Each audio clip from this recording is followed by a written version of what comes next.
Little did I know. From shadows to light, my story.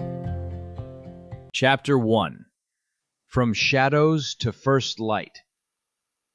Born into chaos and love in Cahos, David, the youngest of the Liddle triplets, learns early that memory, shame, class, faith, music, and masculinity will tug him in different directions. Yet the pull toward gentleness and purpose keeps showing through. The Arena. West End Park, Sissy, Part 1. By 1972 and 1973, the world outside my front door was a minefield of toughness. West End Park wasn't just a playground, it was an arena. A proving ground where every scraped knee, every insult, and every fist was part of the initiation into manhood. You learned early that softness had no currency there. You either stood your ground or became the entertainment. The park itself was alive with contradiction. Swings squealed like laughter. The smell of cut grass mingled with asphalt and sweat. And somewhere in the distance, a radio played the soundtrack of the time. CCR, Elton John, maybe a bit of Motown. Every bench was a throne, every trash barrel a fortress. Boys marked their corners like wild things, their voices cracking as they tried to sound older, meaner. I was smaller, thinner. My glasses slid down my nose, the thick lenses making my eyes seem too large for my face. Years of ear infections had thrown off my balance. I stumbled more than I ran, and dodging punches felt like a cruel joke. Fighting back wasn't even on the menu. What drew me wasn't the noise or the fists. It was the music, the art, the stories, the gentler things. I gravitated toward the girls who colored on the sidewalk and hummed along to the radio, who asked me questions instead of daring me to fight. They let me be soft. They let me breathe. But softness, in that place, was a crime. Sissy. Fag boy. Those words came like stones, hurled, repeated, echoed until they became a kind of background noise. The boys didn't just insult me. They invited the girls to fight me too, certain they'd win. And most of the time they did. I didn't resist. Losing was safer. Gordon was my anchor, tough enough for both of us. My brother had a way of making the bullies think twice, and Tony Francesconi, though part of that same crowd, occasionally showed restraint, like he saw the imbalance and couldn't quite stomach it. Still, most days I was alone, trapped in a play I never auditioned for. I learned to move carefully, speak softly, watch everything. My body carried the lesson. Keep your head down, keep breathing, don't draw attention. The Sanctuary, West End Park. Sissy, Part 2. The only adults who seemed to notice me were the ones who saw worth in the things others mocked. Ms. Kistler, my music teacher, called my ear for melody a rare gift. Dr. Myresko, the school's speech therapist and resident poet, said I had a natural rhythm, that I thought in cadence. They didn't call me weak. They called me gifted. And for a kid like me, that single word, gifted, was a life raft. What's strange is that the cruelty of West End Park never seemed to follow me into church. I don't know why. Maybe it was because church was smaller, quieter, structured. Or maybe it was because the men who ran Stockade and Sunday school carried themselves differently, firm but kind. They didn't lead with their fists. They led with patience. Inside those walls, I could breathe again. No one called me names.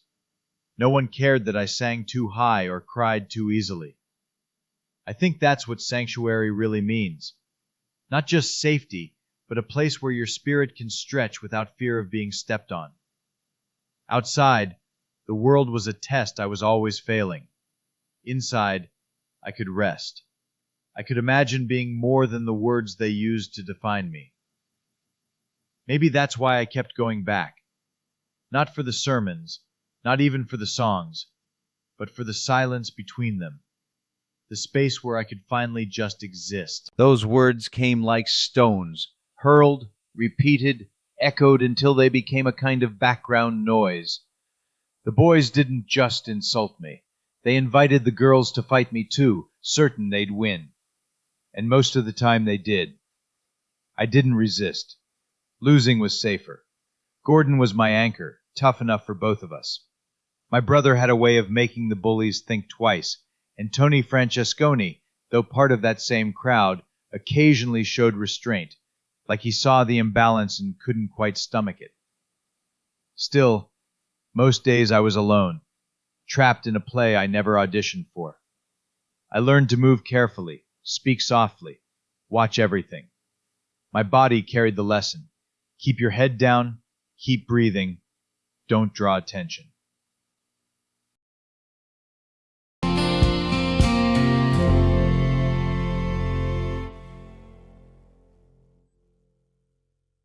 Thank you for spending this time with me, the Pussycat Wizard. These moments we share, whether in shadows or in light, are threads in a much larger story, one I'm honored to tell with you beside me. As always, the journey continues. The next chapter subsection is waiting, and I'd be honored if you'd walk with me a little further down this road.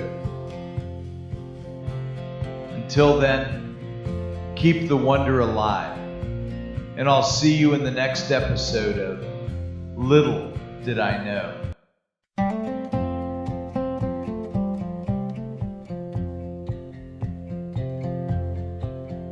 If it's a moment you're after, let's give this a shot. 3 quick breaths in through the nose, believe it or not. It will render you happy in the sunshine of the day. I love living in Bisbee, and no, I am not gay. The flowers do smell so wonderful in spring. I sit on my porch, a throne for a king. My libido is for magic, man or woman it's not. So celibacy, I'm after magic mushrooms and pot. It's my life, I've chosen, like it or not. Bullfrogs and butterflies, Aunt Ruth, she had wrote. If music's like living, then I love every note.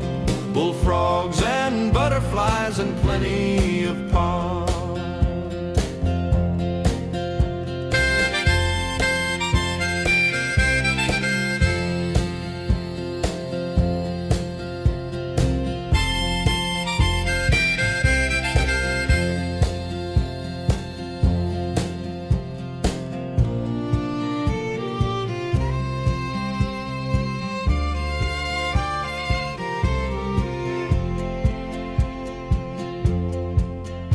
In the streets of Cohoes, where I call my home, with Sharon, Debbie, Doreen, James, and William, we all roam. From the block to the park, we never walked alone. Through thick and thin, siblings forever tightly sewn. Playing ball in the playground under the summer sun, running through the alleys, feeling free and young where the Hudson River flows. We found our fun. Cohoes, the small town where childhood begun. I sit on my porch, a throne for a king. My libido is for magic, man or woman it's not. So celibacy, I'm after magic mushrooms and pot. It's my life, I have chosen, like it or not. Bullfrogs and butterflies. And Ruth, she had wrote, if music's like